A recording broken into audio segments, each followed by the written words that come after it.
ॐ नमः सिद्धिभ्याम् ॐ नमः सिद्धिभ्याम् ॐ नमः सिद्धिभ्याम् ॐ शुद्धात्मने नमः। नमो अर्हन्ताणं नमो सिद्धाणं नमो आयर्याणं नमो उवज्जायाणं नमो लोये सवसाणम्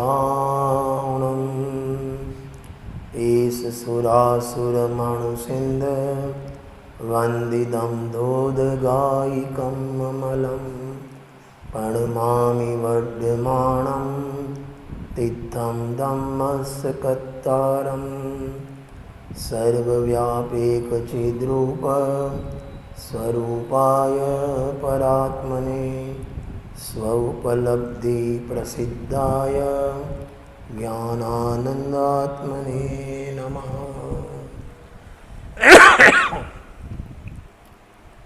भरत क्षेत्रना भगवान आचार्य कुंदकुंद स्वामी द्वारा रचित दिव्यध्वनिનો સાર દાર્શનિક ગ્રંથ પ્રવચન સારજી પહેલો જ્ઞાન પ્રજ્ઞાબંધ અધિકાર અને એનો અંતર અધિકાર જ્ઞાન પ્રપંચ અધિકાર, એની અંતિમ ગાથા 52 નંબરની ગાથા વિગત 2 દિવસથી આપણે સ્વાધ્યાયમાં ચાલે છે.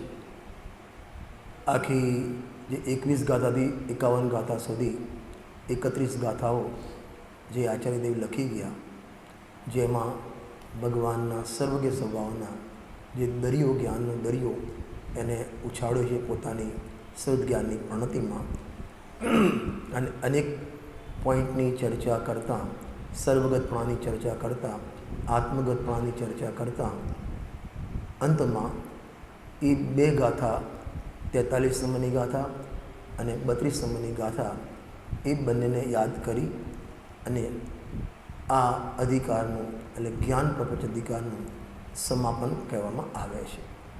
આમ તો 52 ગાથા જે છે એ આખા જ્ઞાન પ્રપંચ અધિકારની સમાપન રૂપની ગાથા કહેવામાં આવે છે.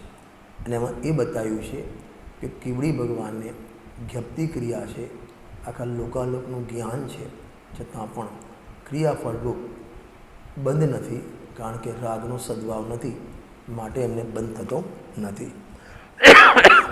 પહેલાં ગાથાનો પાઠ કરીશું અને ત્યારબાદ ચર્ચાને આપણે આગળ વધારીએ છીએ. નવિપર્ણમદિણ ગેણહદી ઉપજદિણેવતેષુ અઠ્ઠેષુ જાણન્ન વિપ્રેયાદા અબંધગોતેણ પન્નત્તો નાપી પરિણમતિ ન ગૃહાન્તે उत्पद्यते नेवतेश्वरेषु जानन्न पीतानात्मा अबन्धकस्तेन प्रज्ञप्तः ते अर्थरूपन परिणमे जीवनवग्रहे नव ओपये सौ अर्थने जाणे छतां તેથી અબંધક જીન કહે. ટીકા આપણે ગઈકાલે સંપન્ન કરી હતી. ટીકામાં આચાર્ય દેવે આગળની 2 ગાથાઓને યાદ કરી છે. બંને જ્ઞાન સંબંધની ગાથાઓ છે, અને એ જ્ઞાનમાં જે પરગે સંબંધનું જ્ઞાન થાય એ સંબંધની ગાથાઓ છે. જે છદ્મસનું જ્ઞાન છે, નીચે અલ્પ જ્ઞાન છે, ક્ષાયુસમી જ્ઞાન છે, ઇન્દ્રિય જ્ઞાન છે, એ પર પદાર્થમાં જાણવા જતાં નિયમથી ત્યાં અટકે છે, ત્યાં ભટકે છે, અને સાથે રાગ દ્વેષનું થાય છે. માટે પૂતગલ કર્માંશોના અનુભવતા, જાણતા, ચેતતા ત્યાં જે રાગ દ્વેષનું રૂપણમન થાય એનાથી નિયમથી બંધ થાય છે, જ્ઞાનથી બંધ થતો નથી. આ કોટેશન આચાર્યદેવ 43 નંબરની ગાથાનું આપ્યું. ત્યારબાદ 32 ગાથામાં જ્ઞપ્તિ ક્રિયાને યાદ કરી, ભગવાનના કેવળ જ્ઞાનને યાદ કર્યું. ગઈકાલે પણ વાત ચોખવટ કરી હતી. અહીં જ્ઞપ્તિ ક્રિયા એટલે ભગવાનના કેવળ જ્ઞાનરૂપની ક્રિયા. અહીં જાણવું સામાન્ય જ્ઞાન એની વાત નથી. ભગવાનનું કેવળ જ્ઞાન અને એમાં પણ સર્વજ્ઞ સ્વભાવ એની વાત છે. અને એ ભગવાન પરને આખા લોકાલોકને જાણે. પણ 32મી ગાથામાં કહ્યું એને ગ્રહતા નથી, છોડતા નથી અને એ પ્રણમતા નથી. એટલે કે એક ગેને જાણવું એને ગ્રહવું કહેવાય. પછી એને છોડીને બીજામાં ચોંટવું તો એને છોડ્યું એને મૂકવું કહેવાય.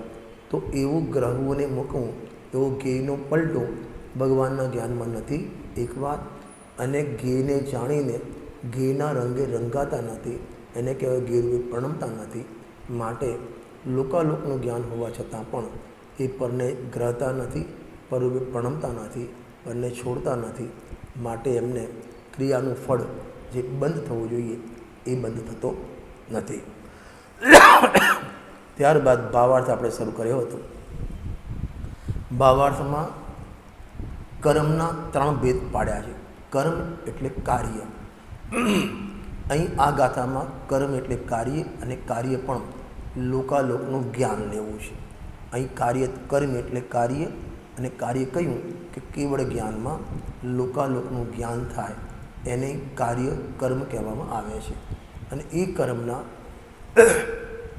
એક જ જ્ઞાનની પર્યાયના ભગવાનનું જ્ઞાન જે લોકાલોકને જાણવા પ્રણમ્યું એ જ્ઞાનની પર્યાયમાં એમને પ્રાપ્ય, વિકાર્ય અને નિવર્ત એક જ પર્યાય, સમય પણ એક, અને એમાં પ્રાપ્ય, વિકાર, નિવર્ત 3 ભાગ એમને ઉતાર્યા છે. પ્રાપ્ય, વિકાર્ય, નિવર્ત. પ્રાપ્ય એટલે સાદી ભાષામાં પ્રાપ્ય એટલે ધ્રુવ, વિકાર્ય એટલે વ્યય, નિવર્ત એટલે ઉત્પાદ. એટલે ધ્રુવ, વ્યય, ઉત્પાદ. જ્યારે આખી વસ્તુની વાત આવે, પદાર્થની વાત આવે અને ત્યાં લક્ષણ ઉત્પાદ વય ધ્રુવતમ સદ્રવ્ય લક્ષણ, તો ત્યાં આખા દ્રવ્યની વાત છે. અહીં એક પર્યાયની વાત છે. ત્યાં જેમ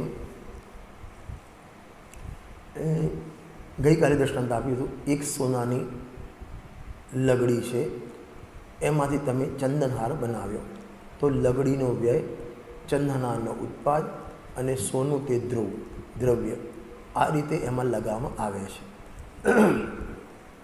અહીંથી કોઈ જીવ મરી અને દેવ થયો તો મનુષ્ય પર્યાયનો વ્યય, દેવ પર્યાયનો ઉત્પાદ અને જીવ ધ્રુવ કોમન, આવું ઉત્પાદ વય ધ્રુવ લગાવવામાં આવે છે.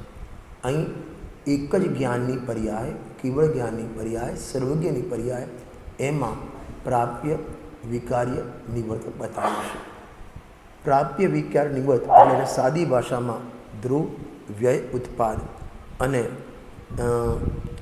આની ભાષામાં કહીએ તો એ કાર્યને જે પહોંચે, એ કાર્યરૂપે પહોંચે એ ધ્રુવ, પૂર્વની પર્યાયનો વ્યય થઈને થઈ માટે વ્યય કહેવામાં આવે, અને નવી ઉપજી માટે એને ઉત્પાદ કહેવામાં આવે.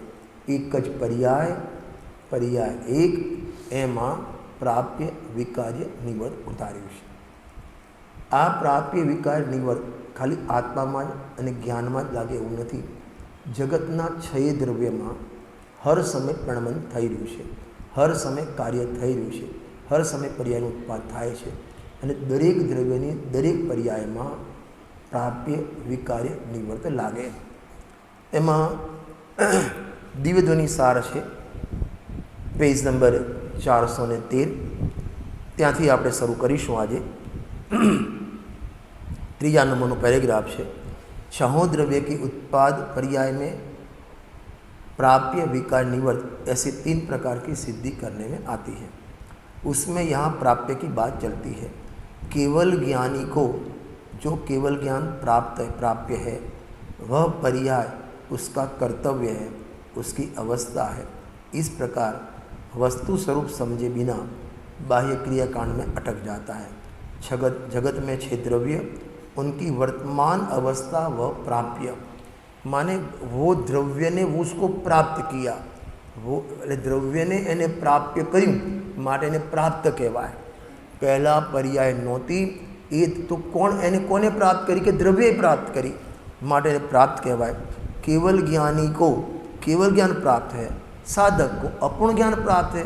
એટલે જે પર્યાય રહ્યું એ પર્ણમે એ એનું પ્રાપ્ય, અજ્ઞાની રાગ રહ્યું પણ રાગ એનું પ્રાપ્ય, જ્ઞાની જ્ઞાન રહ્યું પણ જ્ઞાનનું પ્રાપ્ય, કેવળ જ્ઞાની કેવળ જ્ઞાન હોય પણ કેવળ જ્ઞાન પ્રાપ્ય. જો લખ્યું છે સાધક કો અપૂર્ણ જ્ઞાન પ્રાપ્ય है, કારણ કે એની પર્યાયમાં અપૂર્ણ જ્ઞાન ક્ષયક્ષમ જ્ઞાન છે.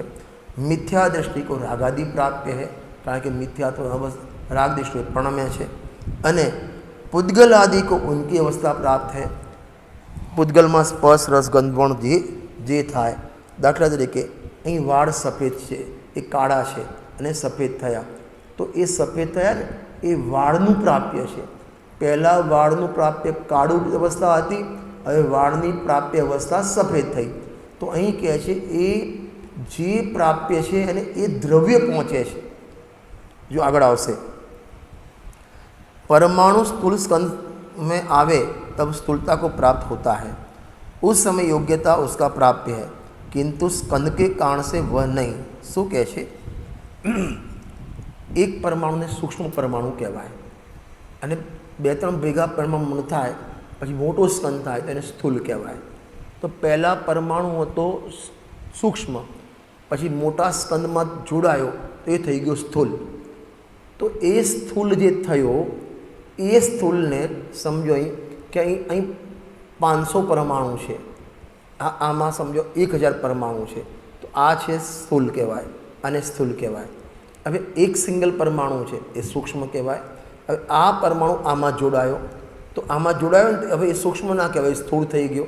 હવે આ સ્થૂળ થઈ ગયો ને તો એને કોણ પહોંચે છે? આ પહોંચે છે કે એનો પરમાણુ કે પરમાણુ પહોંચે છે?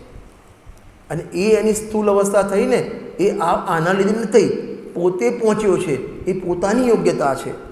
જીવો निमित्त अप्राप्य है, वर्तमान अवस्था निश्चित है, उनको वो द्रव्य प्राप्त. जे वर्तमान अवस्था थाय, जे द्रव्यनी थाय એ દ્રવ્યનું એ પ્રાપ્ય કહેવામાં આવે છે. કેરી પહેલાં લીલી હતી તો લીલી અવસ્થા એનું પ્રાપ્ય, પછી પીળી અવસ્થા થઈ તો પીળી અવસ્થા એનું પ્રાપ્ય, પછી એમાં સ્મેલ મીઠી આવવા માંડી તો મીઠી અવસ્થાનું પ્રાપ્ય, પછી એમાં સડી ગઈ તો સડેલી અવસ્થાનું પ્રાપ્ય. જે અવસ્થા પ્રાપ્ત થાય એ એનું પ્રાપ્ય કહેવામાં આવે છે. એક વાત, અને એ પ્રાપ્યને એ દ્રવ્ય પહોંચે છે, બીજું કોઈ નિમિત્ત પહોંચતું નથી કે અન્ય દ્રવ્ય પહોંચતું નથી.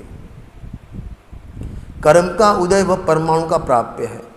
जैसे उल्टे बर्तन से अनाज भरे तो थोड़ा भी अनाज नहीं भरा सकता, वैसे अज्ञानी विपरीत बुद्धि रखता है, इसलिए थोड़ा सा भी धर्म नहीं होता. શું કહે છે? અહીં કર્મનો ઉદય આવ્યો અને અહીં જીવને રાગ દ્વેષ થયા, બરાબર? અથવા આપણે સવારની ગાથા ચાલે છે કે કર્મના ઉદયથી જીવ સુખી દુઃખી થાય છે. અહીં સાતા કર્મનો ઉદય આવ્યો તો અહીં એને 50 લાખનો સંયોગ થયો. તો એ ઉદયને સમજો, એ ઉદયને એના ઉદયના પરમાણુ પહોંચે છે, અને પૂદગલ અહીં જે 50 લાખ રૂપિયા એને રૂપિયાના પરમાણુ પહોંચે છે.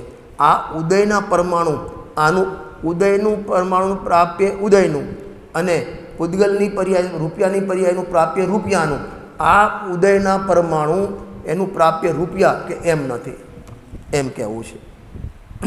યહાં કેવલી ભગવાન, અત્યારે આપણે કેવલી ભગવાનની વાત ચાલે છે. केवली भगवान का प्राप्य कहते हैं. उसी प्रकार छह द्रव्य में समझ लेना. केवली भगवान की पूर्ण पर्याय ज्ञान को पहुँचती है, किंतु राग को अथवा निमित्त को ग्रहण करे वो उनका कार्य नहीं है. अज्ञानी जीव शास्त्र को अपनी दृष्टि कर पड़ता है. अब जो पाछड़ वाँचो 414 नंबरનું પાનું.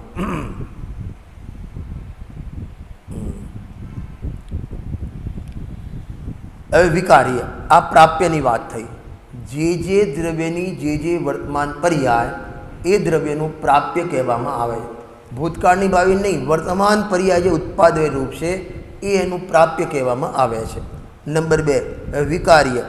केवली भगवान ज्ञान रूपी परिणमन करते हैं, अर्थात पूर्व की अवस्था पलट कर कार्य हुआ है, उसमें व्यय होकर कार्य हुआ बताया.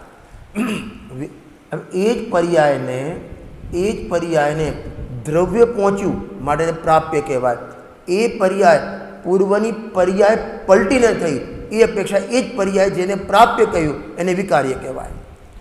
વ્યય આગળના પર્યાયની વ્યયની અપેક્ષાએ એને વિકાર્ય કહેવાય. હવે ગજબની વાત, પ્રાપ્ય विकार्य निवर्त ऐसी एक ही अवस्था 3 प्रकार से बोली जाती है, किंतु वह अवस्था 3 नहीं है। आ रूमाल है बराबर, तो प्राप्य अत्यारे हवे आम थयुं तो आ रूमालनी आ जे सीधी अवस्था एनु प्राप्य कहेवामां आवे छे बराबर। हवे एने कोण पहोंच्युं के रूमाल पहोंच्यो।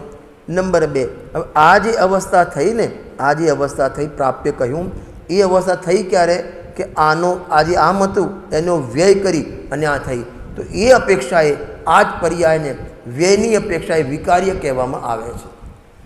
हवे निवर्त में बात करशे तो अहीं कहे छे आ एक ज आम जे अवस्था थई ने तो आज पर्यायमां प्राप्य, आज पर्यायमां विकार्य अने आज पर्यायमां निवर्त, 3 वस्तु एक ज पर्यायमां, 3 समय नथी, 3 पर्याय नथी।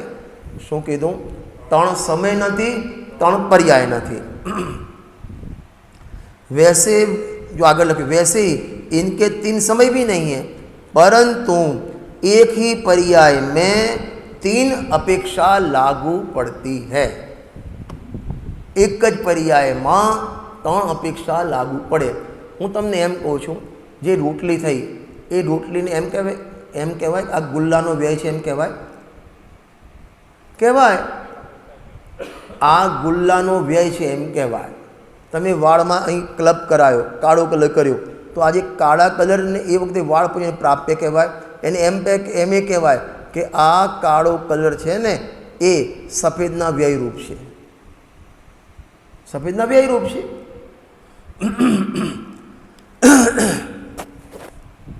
अब निवर्त, केवड़ी भगवान स्वयं ज्ञान रूप से उत्पन्न होते हैं, यह उत्पाद का स्वरूप। ये पर्याय थई ने, ये पर्याय थई ने, थई ए अपेक्षा उत्पाद, पूर्वनी व्यय थईने थई ए अपेक्षा विकार्य, अने ए पर्याय प्राप्त द्रव्यनी वर्तमान अवस्था एने प्राप्य कहेवाय। एटले एक ज अवस्थाने 3 प्रकारे जोईए छे। हवे जो दृष्टांत आपे छे बहु सरस, जेम 6 कारक एक समय की पर्याय में लागू पड़ते हैं, कर्ता, कर्म, करण, संप्रदान, अपादान, अधिकरण, ए पर्याय पोताथी थई, पोतामां थई, पोताना माटे थई, पोताना आधारे थई, बधुं एक ज पर्याय एक, एमां 6 कारकना भेद जोवामां आवे छे। एम पर्याय एक, एमां आ प्राप्य विकार निवर्त जोवामां आवे छे। एक कर्म के 3 बोल हैं, जो है उसे ग्रहण किया, पलटा और उत्पन्न हुआ। जो है उसको ग्रहण किया, पलटा और उत्पन्न हुआ। ऐसे केवल ज्ञान की पर्याय का भेद एक समय में है। इस प्रकार समझे। आवू एक ज पर्याय में प्राप्य विकार निवर्त समझे फायदो शुं थाय कि निमित्त, ये समझे तो निमित्त उपादान को पहुँचता है, यह बात रहती नहीं कि आ कर्मनो अहीं पर्याय में तमने राग थयो ने तो ये राग ने जीव पहुँचे छे, जीव ए रीते व्ययथीने उत्पन्न थयो छे अने जीव उपज्यो छे, अने आ जोता कर्मना उदयथी राग थयो ए बात रहती नहीं। निमित्त उपादान में थाय ए बात रहती नहीं। निमित्त स्वयं द्रव्य है, इसलिए निमित्त अपनी पर्याय को पहुँचता है, स्वयं फेरफार करता है और स्वयं उत्पन्न होता है। इस प्रकार 3 प्रकार हैं। जो पाछळनुं पानुं काढो। एक समय की पर्याय सत है, उस पर्याय का सत जिस काल में है उसे द्रव्य पहुँचता है, वह प्राप्य। वह पर्याय पहले नहीं थी, इस अपेक्षा से विकार्य। पहलानी अपेक्षा ने व्यय कहवाय। गजब। और वह नई हुई, नई मान नवी थई, ये अपेक्षा निवर्त कहेवामां आवे छे। पहलानी अपेक्षा ने व्यय कहवाय, नवी थी उत्पाद कहवाय, अने ए पर्याय थईने एक समयनुं सत एने पहोंच्यो ने माटे एने प्राप्य कहेवामां। आज हूँ प्राप्य विकार निवर्तनी परिभाषा करूँ छूँ, पछी एने केवल ज्ञान में उतारूँ छूँ। ये पछीनी बात छे। इसका अर्थ ये हुआ कि जिस समय जो ज्ञान की पर्याय निश्चित है उसे तू पहुँचता है, किंतु तू राग को नहीं पहुँचता, ऐसा निर्णय कर। जीव हमेशा पहुँचे तो पोताना ज्ञान ने पहुँचे, ये राग ने पहुँचतो नहीं, राग ने पहुँचतो नहीं, कर्म ने पहुँचतो नहीं, कर्म ने पहुँचतो नहीं, नो कर्म ने पहुँचतो नहीं, शरीर में पहुँचतो नहीं। एटले आत्मा ज्ञान ने पहुँचे छे, ज्ञान रूपे उपजे छे, ज्ञान रूपे परिणमे छे। આત્મા રાગને પહોંચતો નથી, રાગ રૂપે ઉપજતો નથી, રાગ રૂપે પરણમતો નથી. આત્મા શરીર રૂપે ઉપજતો નથી, શરીરને પ્રાપ્ત કરતો નથી, શરીર રૂપે પરણમતો નથી. હવે જુઓ, નીચે दृष्टांत આપ્યા છે. जिस समय की जो पर्याय है उसे જે દ્રવ્યની જે પર્યાય હોય એને દ્રવ્ય પહોંચે છે. હા, અજ્ઞાની કો રાગ પ્રાપ્ય, 24 કલાક વિષય કસામાં ડૂબેલો, મિથ્યાત્વ ડૂબેલો છે, એનું પ્રાપ્ય રાગ છે. જ્ઞાની અપૂર્ણ જ્ઞાન જે અલ્પ જ્ઞાની છે, પણ ભલે સમ્યક જ્ઞાન પણ અલ્પ જ્ઞાન છે, એનું પ્રાપ્ય છે. કેવળ જ્ઞાનને પૂર્ણ જ્ઞાન પર્યાય પ્રાપ્ત છે. देखो હવે दृष्टांत, यह लकड़ी जो सीधे पने से टेढ़ी हुई उसे परमाणु पहुँचते हैं. શું કહે છે? તમે થાળીમાં બેઠા અને બે આંગળી અંગૂઠા વડે રોટલીના ટુકડા કર્યા, એ રોટલીના ટુકડા થયા ને, એમાં એ રોટલીના પરમાણુ પહોંચ્યા છે. આંગળી પહોંચતી નથી, આંગળી રૂપે ઉપજતી નથી, આંગળી રૂપે પરણમતી નથી. फेरफारों का कार्य होना वह विकार्य और उत्पन्न व निवर्त, इस प्रकार प्रत्येक पदार्थ में समझना उस समय की वह पर्याय ध्रुव और निश्चल. એ પર્યાયને પણ ધ્રુવ કહેવાય, એક સમયનું સત છે ને, માટે એને ધ્રુવ કહેવાય. જો હવે આવી જાઓ પ્રવચન સારમાં. મૂળ કર્મના 3 પ્રકાર પાડવામાં આવ્યા છે: પ્રાપ્ય, વિકાર્ય, નિવર્ત્ય. પ્રાપ્ય કોને કહેવાય? વર્તમાન દ્રવ્યની વર્તમાન જે અવસ્થા થઈ એને દ્રવ્ય પહોંચ્યું માટે પ્રાપ્ય. વિકાર્ય પૂર્વ પર્યાયની વ્યય થઈને થઈ માટે વિકાર્ય, અને ઉપજી માટે નિવર્ત્ય. આ તો બધામાં લાગુ પડે. હવે આ પરિભાષાને કેવળ જ્ઞાનમાં લાગુ પડે છે. કેવળી ભગવાનનું પ્રાપ્ય કર્મ, વિકાર્ય કર્મ અને નિવર્ત કર્મ જ્ઞાન જ છે. વાહ! આનંદ જ્ઞેયને જાણે પણ જ્ઞાન આનંદ જ્ઞેયને પહોંચે નહીં. આનંદ જ્ઞેયને જાણે પણ જ્ઞાન આનંદ જ્ઞેય રૂપે પરણમે નહીં. આનંદ જ્ઞેયને જાણે પણ આનંદ જ્ઞાન રૂપે ઉપજે નહીં, આનંદ જ્ઞેય રૂપે ઉપજે નહીં. જ્ઞાનને પહોંચે, જ્ઞાન રૂપે પરણમે, જ્ઞાન રૂપે ઉપજે. અને જ્ઞેય રૂપે પરણમતું નથી, જ્ઞેય રૂપે ઉપજતું નથી, અને જ્ઞેયને ગ્રહતું નથી, માટે એ પ્રકારનો કોઈ બંધ નથી. કેવળી ભગવાનનું કર્મ, પ્રાપ્ય કર્મ, વિકાર્ય કર્મ, નિવર્ત કર્મ જ્ઞાન જ છે. આની જ એકચ્યુઅલમાં પ્રાપ્ત, વિકાર, નિવર્ત શબ્દ છે ને, પહેલાં તો એને રટ્ટો મારો. પ્રાપ્ત, વિકાર, નિવર્ત, પ્રાપ્ત, વિકાર, નિવર્ત, પછી ધ્રુવ, વ્યય, ઉત્પાદ, ધ્રુવ, વ્યય, ઉત્પાદ, ધ્રુવ, વ્યય, ઉત્પાદ, પછી પહોંચવું, બદલવું, ઉપજવું, પહોંચવું, બદલવું, ઉપજવું. આ રીતે શબ્દોનો તમે પહેલાં તમારા જ્ઞાન નક્કી કરો. પછી એને અનેક કર્મ જે ક્રિયા થાય એમાં ઉતારો. એ તપેલી ગરમ, એટલે તપેલી ગેસ ઉપર મૂકી અને દૂધ ઉભરાઈ ગયું, તો એ દૂધ ઉભરાઈ ગયું, એ ઉભરાઈ ગયું એમાં કોણ પહોંચે છે? એ રૂપે કોણ પરણમ્યું? કે દૂધ પરણમ્યું. એને કોણ પહોંચ્યું? કે દૂધ પહોંચ્યું. એ રૂપે કોણ ઉપજ્યું? કે દૂધ ઉપજ્યું. હવે એ બાઈએ ધ્યાન રાખ્યું કે ના રાખ્યું? કારણ કે એમાં એ દ્રવ્ય, એ કાર્યને એ દ્રવ્ય પહોંચે છે, એ એનું પ્રાપ્ય છે. તો ગેસ તમે ધીમો ના કર્યો કે તમે ધ્યાન ના રાખ્યું, એ વાત રહેતી નથી. આ ટૂંકમાં આમાં નિમિત્તની દ્રષ્ટિ હટી જવી જોઈએ, અને જ્ઞાનમાં ઉતારો તો જ્ઞેયથી નજર હટી જવી જોઈએ. સામે ઘડિયાળ છે, કેટલા વાગ્યા? અચ્છા 8:45 થઈ. તો ઘડિયાળથી જ્ઞાન, ઘડિયાળને જોઈને જ્ઞાન થયું, ચલો એમ કીધું વાંધો નથી, પણ એ જ્ઞાન, ઘડિયાળનું જ્ઞાન થયું, એ જ્ઞાનને પહોંચ્યું કોણ? કે આત્મા પહોંચ્યો. એ જ્ઞાન રૂપે ઉપજ્યું કોણ? કે આત્મા. એ જ્ઞાન પરણમ્યું કોણ? કે આત્મા. તો બધામાં જ્ઞાન જ્ઞાન જ્ઞાન જ આવ્યું, જ્ઞેય ક્યાં આવ્યું આમાં?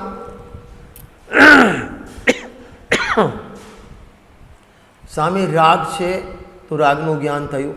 હવે રાગનું જ્ઞાન થયું, ચલો બરાબર છે, પણ એ રાગનું જ્ઞાન થયું, પરણમ્યું કોણ? નક્કી કર. એને પહોંચ્યું કોણ? રાગ પહોંચ્યો કે જ્ઞાન પહોંચ્યું? આત્મા પહોંચ્યો. આત્મા પહોંચ્યો. તો પછી આત્મા પહોંચ્યો, આત્મા પરણમ્યો, આત્મા ઉભ્યો જ્ઞાન રૂપે, તેમાં રાગની વચ્ચે વાત જ ક્યાં આવી? ખ્યાલ આવે છે ને? જુઓ, કેવળી ભગવાનનું પ્રાપ્ય કર્મ, વિકાર્ય કર્મ અને નિવર્ત કર્મ જ્ઞાન જ છે. વાહ! એ રીતે નીચે જ્ઞાની ધર્માત્મા જે થયો, જે સમયસારમાં 76, 70, 78, 79 એ 4 ગાથામાં આ જ વાત કરી છે. ત્યાં પણ પ્રાપ્ત વિકાર નિવૃત્ત કર્યું છે અને ત્યાં એ જ લખ્યું પરિણામ કર્મ તણુ અને નો કર્મનું જે પરિણામ જે નવ કરે માત્ર જાણે તે જ આત્મા જ્ઞાની છે. એમાં એમ લખ્યું, એમાં 4 લખ્યું છે. એક આત્માને જાણ્યો તો એમાં પણ જ્ઞાન કર્મ, ગેને જાણ્યું તો પણ જ્ઞાન કર્મ. શું કીધું? આત્માને જાણ્યું તો પણ એ જ્ઞાનને કોણ પહોંચ્યું? આત્મા. પરને જાણ્યું એ જ્ઞાનને પણ કોણ પહોંચ્યું? આત્મા. એટલે એમાં પરનો કોઈ રોલ જ નથી એમ કહેવું છે. કેવડી ભગવાનનું પ્રાપ્ય કર્મ, વિકાર્ય કર્મ, નિવૃત્ત કર્મ જ્ઞાન જ છે. એટલે એમને સ્વાદ પણ કેનો આવે? જ્ઞાનનો. કારણ કે એના આદિ મધ્ય અંત ઉત્પાદ વય ધ્રુવ ઉપજવું નિવૃત્તું પરણવું એ બધામાં જ્ઞાન જ છે. તો સ્વાદ પણ કેનો આવે? જ્ઞાનનો આવે. જેમ ખાંડના 25 રમકડા બનાવ્યા હોય, મરચું ખાંડનું, આખું લાલ મરચું, લવિંગ બનાવ્યા પણ ખાંડના બનાવ્યા, જેટલા પણ બનાવ્યા એ બધામાં ખાંડના બનાવ્યા, બધામાં સ્વાદ શેનો આવે? ખાંડનો આવે, ગળપણનો સ્વાદ આવે. એમ આ બધાને રાગનું જ્ઞાન હોય એને પણ જ્ઞાન પહોંચે, જ્ઞાનનું જ્ઞાન હોય એને પણ જ્ઞાન પહોંચે, આત્માનું જ્ઞાન હોય એને પણ જ્ઞાન પહોંચે. તો સ્વાદ શેનો આવે? કે જ્ઞાનનો. કેવડી ભગવાનનું પ્રાપ્ય કર્મ એટલે લોકાલોકને જાણે. અહીં કર્મ કયું લેવું છે? કે લોકાલોકનું જ્ઞાન.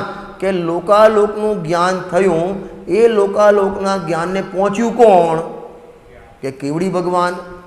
અચ્છા, એ રૂપે ઉપજ્યું કોણ? કે કેવડી ભગવાન. એ રૂપે નિવૃત્ત વિકાર્ય કોણ? કે કેવડી ભગવાન. કેવડી ભગવાનનું પ્રાપ્ય કર્મ, વિકાર્ય કર્મ અને નિવૃત્ત કર્મ જ્ઞાન જ છે. કારણ કે તેઓ જ્ઞાનને જ ગ્રહે છે, જ્ઞાન રૂપે પરણમે છે. જ્ઞાન શું વાક્ય છે? જ્ઞાનને જ ગ્રહે છે, જ્ઞાન રૂપે ઉપજે છે, જ્ઞાન રૂપે પરણમે છે. આ રીતે જ્ઞાન જ તેમનું કર્મ છે અને જ્ઞપ્તિ તેની ક્રિયા. હવે જુઓ, એક ક્રિયા અને કર્મમાં શું ફરક? ક્રિયા અને કર્મમાં શું ફરક? જે કાર્ય થયું એક સમય પર્યાય, એક કાર્ય એને કહેવાય કર્મ. ક્રિયા કોને કહેવાય? પરજય ફેરની. કર્તા પરિણામી દરવ કર્મરૂપ પરિણામ ક્રિયા પરજય ફેરની વસ્તુ એક ત્રય નામ. આપણે કર્તા કર્મ અધિકારમાં ચાલી ગયું હતું. જો એક પર્યાયથી બીજી પર્યાય, ત્રીજી પર્યાય, ચોથી પર્યાય, એવો જે પર્યાયનો પ્રવાહ એને કહેવાય ક્રિયા. શું કીધું? એક દાખલા તરીકે જુઓ, તમે સોનાની બંગડી ભાગી કાઢી અને એમાંથી દોરો બનાવ્યો, બરાબર? તો દોરાનો ઉત્પાદ, બંગડીનો વ્યાય, એને શું કહેવાય? કે ભાઈ આને ગાળવાની ક્રિયા કહેવાય. ક્રિયામાં બંને આવે, આગળ પાછળ બંને આવે. ખ્યાલ આવે ને? એટલે આગળની પર્યાય પણ આવી ગઈ, પછીની પર્યાય પણ આવી ગઈ, એની જોડ એને ક્રિયા કહેવાય. પરજય ફેરની, એક પર્યાયથી બીજા પર્યાયમાં પલટવું એને કહેવાય ક્રિયા. એક પર્યાયનો નાશ થવો વ્યય કહેવાય, બીજી પર્યાયનો ઉત્પાદ થવો એને ઉત્પન્ન થવું એ ઉત્પાદ કહેવાય, પણ એમાં પલટવું એને ક્રિયા કહેવાય. આ રીતે જ્ઞાન જ તેમનું કર્મ છે અને જ્ઞપ્તિ જ તેમની એક ક્રિયા છે. પછી જાણવું, પહેલા સમયે જાણવું, બીજા સમયે જાણવું, તે સમયે જાણવું નિરંતર પરિણામ કરે. એટલે આખું લોકાલોકનું જ્ઞાન, સર્વજ્ઞતા આવી જે હર સમય પલટો મારે એને ક્રિયા કહેવાય. એટલે એમનું કર્મ પણ જ્ઞાન અને ક્રિયા પણ જ્ઞાન. આમ હોવાથી કેવડી ભગવાનને બંધ થતો નથી. કેમ? કારણ કે ગેને ગ્રહતા નથી, ગે રૂપે પ્રણમતા નથી, ગે રૂપે ઉપજતા નથી, રાગ રૂપે પ્રણમતા નથી, રાગ રૂપે ઉપજતા નથી, રાગને પહોંચતા નથી, માટે એમને બંધ થતો નથી. એમના સર્વાંગમાં જેમ નિરખો અંગ અંગ જીન વર્કે जिनसे जल के शांति अपार, एम भगवान केवल ज्ञान में जुओ ने हर समय भगवान ज्ञान रूपे एम रागनु नाम निशान है ज नहीं, માટે એમને બંધ થતો નથી. કારણ કે જ્ઞપ્તિ ક્રિયા બંધનું કારણ, આ મેન વાત, જ્ઞપ્તિ ક્રિયા બંધનું કારણ નથી, પરંતુ જ્ઞેયાર્પણમનું ક્રિયા એટલે કે ગે સન્મુખ વૃત્તિ થવી, એટલે કે ગે પદાર્થે પરણમવું, એટલે કે ગેના રંગે રંગાઈ જવું. 3 શબ્દ જીવનભર યાદ રાખવા: ગેમાં અટકવું, ગેમાં ભટકવું અને ગેના રંગે રંગાવું. આનું નામ જ્ઞેયાર્પણમન ક્રિયા. ફરીથી બોલું છું: ગેમાં અટકવું, ગેમાં ભટકવું. અટકવું શું કહેવાય? ત્યાં જઈને પછી રાગ દેશ મંડ્યો, આમ ત્યાં ચોંટ્યો, પિન અટકી ગઈ એની, ગેમાં પિન અટકી, એમાં અટકવું કહેવાય. ભટકવું, એક ગેથી બીજા ગેમાં કૂદકા મારવા, એ ભટકવું. અને ત્યાં ગેરુએ પરણમવું, એટલે એના રંગે એવો રંગાઈ જાય કે જ્ઞાનને ગેરનો ભેદ ના દેખાય, એને કહેવાય એમાં રંગાઈ જવું. અને આવી જે ક્રિયા થાય ગેના જ્ઞાન વખતે, એને જ્ઞેયાર્પણમરૂપ ક્રિયા કહેવામાં આવે છે. અને એ ક્રિયા એટલે કે ગે પદાર્થ રૂપે સન્મુખ વૃત્તિ કરવી, અર્થાત ગે પદાર્થ રૂપે પરણમવું, તે બંધનું કારણ કહેવામાં આવે છે. હવે જયસેન સ્વામીએ જે આની ટીકા લખી છે, આ ગાથાનો અર્થ તો સેમ કર્યો છે, એમાં કંઈ નવું નથી, પણ એમને છેલ્લે એટલું લખ્યું છે, આ પ્રકારે રાગાદિ રહિત જ્ઞાન બંધનું કારણ નથી. એટલે વિતરાગી જ્ઞાન, ભગવાનનું જ્ઞાન બંધનું કારણ નથી. આવું જાણીને શુદ્ધાત્મા કી परिप्रक्ष लक्षण मोक्ष से विपरीत नरकादि दुखों के कारणभूत कर्म बंध के कारण इंद्रिय मन से उत्पन्न लख्यु है, इंद्रिय मन से उत्पन्न एक देश जे विज्ञान अज्ञान एने छोड़ीने कर्म बंधना अकारणभूत परिपूर्ण निर्वण केवल ज्ञान के बीजरूप निर्विकार ससंवेदन ज्ञान एनी भावना करवी जोईए. शू कहेवा मांगे छे कि राग बंधनु कारण कहूँ अने ज्ञान बंधनु अकारण कहूँ, अने भगवान ने आटला जीवोने जाणे छतां बंध थतो नथी. आम जाणीने जे आ नरकना कारण इंद्रियों मनना द्वारा जे उपयोगनु प्रबळतुं अने राग द्वेष करवुं, आ बधुं तू छोड़ अने कर्म बंधनु अकारण एवो जे निर्मळ केवळ ज्ञान अने केवळ ज्ञान ने प्राप्त जेना आश्रय थाय एवा भगवान आत्मा एनी निरंतर भावना करवी जोईए. ત્યારબાદ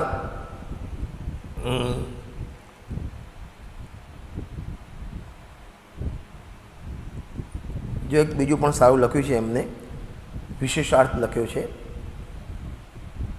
કર્મો ના એ નહીં, એમના પછી એમને એક ગાથા લખી છે, એક્સ્ટ્રા ગાથા છે, આમ એમાં 54 નંબર આપ્યો છે. એટલે એમાં કોઈ બીજી વિશેષતા નથી, પણ જેમ પ્રવચનસાર શરૂ કરતા સુર અસુરપતિને વંદને પ્રવિનષ્ટ ગાતી કર્મને મંગલાચરણમાં ભગવાનને નમસ્કાર કર્યા છે, એમાં આધિકારની અંતમાં પણ એવા સુર અસુરપતિ નરપતિજીને ભક્ત કરતે નમનિત મેં બી ઉની સર્વજ્ઞ કો કરતા નમન ઉપયુક્તિત. એટલે એવા ભગવાનને જે દેવેન્દ્ર દ્વારા સુર અસુર દ્વારા પણ વંદિત છે, એવા ભગવાનને હું નમસ્કાર કરું છું. એક એમને એક્સ્ટ્રા ગાથા લખેલી છે.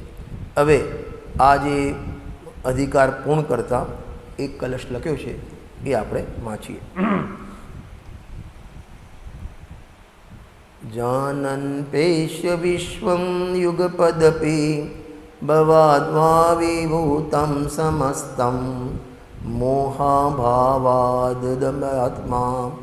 परिणमते परं नेव निर्मूलकर्मा तेनास्ते मुक्त एव प्रसव विकसित ज्ञप्ति विस्तार पीता गेयाकारं त्रिलोकमी पृथग पृथगथ द्योत्ययन ज्ञानमूर्ति. શું કહેવા માગે? જુઓ, હવે પૂર્વોક્ત આશયને કાવ્ય દ્વારા કહી કેવળ જ્ઞાની આત્માનો મહિમા કરી આ જ્ઞાન અધિકાર પૂર્ણ કરવામાં આવે છે. પૂર્વોક્ત આશયને કાવ્ય દ્વારા કહી, કયો પૂર્વોક્ત આશય? કે ભગવાન બધાને જાણે પણ રાગ નથી, માટે એમને બંધ થતો નથી. ભગવાન બધાને જાણે, પણ એ ગેયોમાં અટકતા નથી, ગેયોમાં ભટકતા નથી, ગેયરૂપે પ્રણમતા નથી, એના રંગે રંગાતા નથી, માટે એમને બંધ થતું નથી. એવું જે જ્ઞાન, એનો મહિમા કરી એ જ્ઞાનના ધારક કેવળી ભગવાનને નમસ્કાર કરવામાં આવેલા છે. જુઓ, જેણે કર્મને છેદી નાખ્યા છે, ઘાતી કર્મજીને નાશ કરી, જેને કર્મને છેદી નાખ્યા છે, એવો આ આત્મા ભૂત વર્તમાન ને ભાવિ સમસ્ત વિશ્વને અર્થાત ત્રણેય કાળના પર્યાયો સહિત સમસ્ત પદાર્થોને યુગપદ જાણતો હોવા છતાં, આવું બધું જાણતો હોવા છતાં, સર્વને, સર્વત્ર, સર્વ અને સર્વદા બધા પદાર્થને જાણતો હોવા છતાં, અર્થાત ત્રણેય કાળના પર્યાયો સહિત સમસ્ત પદાર્થોને યુગપદ જાણતો હોવા છતાં, યુગપદ વિશદ સકલાર્થ જલ કે નિત્ય કેવલ જ્ઞાન में આવું જાણતો હોવા છતાં મોહના અભાવના લીધે, કારણ કે એમને ઘાતી કર્મને જ કાઢી નાખ્યા. નિમિત્ત કાઢી ગયું તો નૈમિતિક અવસ્થા પણ ગઈ, નિમિત્ત ગયું તો નૈમિતિક અવસ્થા પણ ગઈ, મોરાગદેશ ગયા, અને બંધનું કાં તો મોરાગદેશ હતા. ભગવાનને કારણ નિમિત્તનો પણ અભાવ, નૈમિતિક અવસ્થાનો પણ અભાવ, અભાવના લીધે પર રૂપે પ્રણમતા નથી. પર રૂપે હવે એમાં રાગ થાય, દ્વેષ થાય, કષાય થાય, જોઈને હર્ષ વિષાદ થાય, એવું ભગવાનને કશું થતું નથી. અરે કોઈ ચક્રવર્તી હોય, ભગવાન થઈ ગયા કાન શાંતિના અન્નદ ભગવાન, અને એમના 96,000 છોકરા છે, એમાં 2 છોકરા આડા ફાટ્યા અને ગાંડા થઈ ગયા, ભગવાનના જ્ઞાનમાં આવે કે ના આવે? આવે. મોહ થતો નથી.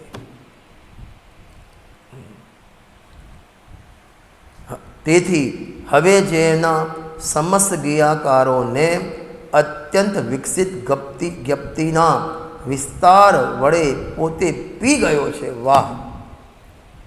પોતે પી ગયો છે એટલે શું કહેવાય? પેલા અમુક વખતે પેલા રાક્ષસ બતાવે સિરિયલ, આમ મોટું વાળું મોઢું કરે અને આખો લોક આમ નાનો કરીને આમ મોઢામાં બતાવી દે, એમ ભગવાનના જ્ઞાનમાં આખું લોકાલોક કોડિયો પી ગયા છે. સમસ્ત જ્ઞાકારોને અત્યંત વિકસિત જ્ઞપ્તિના વિસ્તાર વડે, એટલે એ એમની જ્ઞપ્તિ પૂરા જ્ઞાકારોને પહોંચી વળી છે. એ જ્ઞાકારોમાં ભગવાન જ્ઞાનમાં વ્યાપ્ત, જ્ઞાન જ્ઞાકારોમાં વ્યાપ્ત, અને એ જ્ઞાકાર નિમિત્ત ગે. ફરીથી કહું છું, ભગવાન જ્ઞાનમાં વ્યાપ્ત, જ્ઞાન જ્ઞાકારમાં વ્યાપ્ત, અને એ જ્ઞાકારોમાં ગે નિમિત્ત છે. માટે જાણે જ્ઞાકારને પી ગયા એમ કહો કે ઘેને પી ગયા એમ કહો, એ બંને એકાર છે. તેથી હવે જેના સમસ્ત જ્ઞાકારોને અત્યંત વિકસિત જ્ઞપ્તિના, અત્યંત વિકસિત એટલે પૂરેપૂરી ભગવાનની પર્યાય ખીલી ગઈ છે, 16 કલાએ જ્ઞાન ખીલી ગયું છે, વિસ્તાર વડે પોતે પી ગયા છે, એવા 3 લોકના પદાર્થોને પૃથક પૃથક પ્રતાસ્તો. બોલો, એ આખું લોકલક જ્ઞાનમાં જણાય છતાં પણ બધાને આમ મિક્સ ના થઈ જાય, બધાને પૃથક. અરે દરેક દ્રવ્યને પૃથક પૃથક જાણે, એની એક એક પર્યાયને પૃથક જાણે. અરે એક એક પર્યાયની વાત જવા દો, એક એક પર્યાયના અવિભાગ પ્રતિષેધ એ બધાને પણ અલગ અલગ જાણે. કોને કહેવાય દિવ્ય જ્ઞાન? કોને કહેવાય ભગવાનનું જ્ઞાન? કોને કહેવાય સર્વજ્ઞ જ્ઞાન? કોને કહેવાય કેવળ જ્ઞાન? અરે આપણને હજી ખબર નથી. એટલે તમારે આનાથી પણ થોડો વિસ્તાર જાણવો હોય, ભગવાનના સર્વજ્ઞતાનો, કેવળ જ્ઞાનનો એમાં જાણવો હોય તો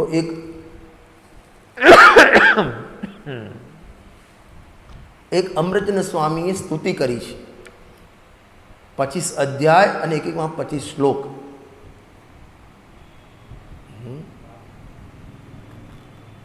નામ બોલો. પંચાધ્યાય નહીં. અરે એવી સ્તુતિ કરી છે તમે ગાંડા થઈ જાઓ. અને એમાં તો એટલી સુધી લખ્યું છે, હે ભગવાન, તમારા જ્ઞાનમાં અચેતન પદાર્થો પણ ચેતન છે. આ પદાર્થો કેવા? અચેતન. પણ ભગવાનના જ્ઞાનમાં જે રૂમાલ જણાય એ રૂમાલ કેવો? એ રૂમાલ કેવો? ચેતન.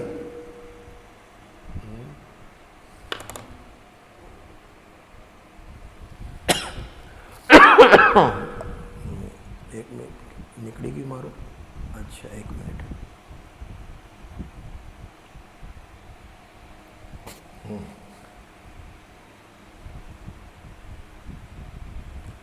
જેના સમસ્ત ક્રિયાકારોને અત્યંત વિકસિત વ્યક્તિના વિસ્તાર વડે આખા લોકાલોકને કોળિયો કરી ગયા. એટલે ત્યાં તો એટલે સુધી લખ્યું કે આવા તો એક લોક નહીં, અનંત લોક હોય ને તો પણ ભગવાન જાણી લે. એવા 3 લોકના પદાર્થોને પૃથક પૃથક પ્રકાશતો તે જ્ઞાન મૂર્તિ મુક્ત જ રહે છે. એટલે હવે રહીએ અનંત કાળ યથા તથા શ્રી પ્રણયે, કારણ કે અનંત કાળ સુધી અનંત પદાર્થોને જાણા કરે પણ મોહ ઉત્પન્ન થતો નથી. એટલે કર્મ બંધાતા નથી, અને કર્મ બંધાતા નથી માટે સંસારમાં આવતા નથી, તો કાયમ માટે મુક્ત જ રહેશે. એવું ના હોય કે ભગવાન થઈ ગયા અને ભક્તોને ભીડ પડે, પાછા ભગવાન નીચે આવે, કે ના, જે મુક્ત થયા ને એ કાયમ માટે મુક્ત રહેશે. એમને જે ઉત્પાદ થયો, સિદ્ધ દશાનો ઉત્પાદ થયો, એ વ્યય વગરનો ઉત્પાદ છે. સંસારનો અભાવ કહીને મોક્ષ થયા છે. હવે સંસારનો ફરીથી ઉત્પાદ થાય એ પોસિબલ નથી. તે જ્ઞાન મૂર્તિ મુક્ત જ રહે છે. આ રીતે જ્ઞાન અધિકાર પૂર્ણ થયો. 21 થી 32 ગાથાનું હવે આપણે કાલથી શરૂ કરીશું. 21 થી 52 જ બોલ્યું ને, 21 થી 52 ગાથા, 21 થી 52 ગાથા, 32 ગાથાનું. હવે આવતીકાલથી આપણે એનાથી પછીનો અધિકાર સુખ અધિકાર. આપણે જેટલા પણ ફાંફા મારીએ છીએ સુખ માટે મારીએ છીએ, પણ તકલીફ એ છે ક્યાંથી સુખ મળે એક વાત, અને સાચું સુખ કયું, આ 2 વાતની ખબર નથી. સુખ જોઈએ છીએ પણ સાચું સુખ કોને કહેવાય એ ખબર નથી. નંબર 2, સુખ જોઈએ છીએ એ ક્યાંથી મળશે એ ખબર નથી. એની ચર્ચા કાલથી આપણે 53 થી 68 ગાથાનો 16 ગાથાનો સુખ અધિકાર છે એની ચર્ચા આપણે કરીશું.